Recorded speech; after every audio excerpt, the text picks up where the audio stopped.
Hello, I'm Julie Samako with Southern Charm Wreaths, where we make beautiful wreaths and teach you how to make and sell them.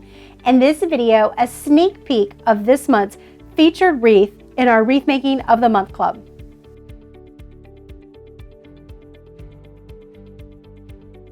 Let's educate ourselves on the process, the tools, and supplies for the project we'll be working on today.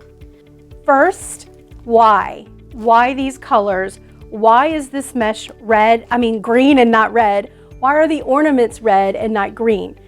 The first thing I look at when I'm pulling all of the supplies together is my focal piece. For Deco mesh wreaths, there are many different ways of attaching mesh to your wreath. This is the poof method.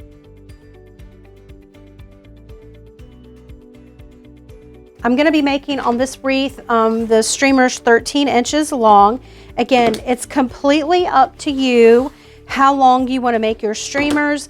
I find that anywhere between 13 and 14 inches is a good length. Ribbon is a very inexpensive way to make a wreath. So even the mesh that you've included on the frame is ribbon. This is ribbon. This is ribbon. So ribbon is an inexpensive way to make a very beautiful and bold wreath. I like these ornaments because they are already pre-wired, and all I'm going to do is wrap that in around and make a little bit of a hole, and this is where I want to hot glue my ornament. You could see that there's a little bit of a hole there, and it goes up, and I can push the wire through that hole, and that's where I want to hot glue. So you can see we've got one here, we've got one there, and then we've got one here.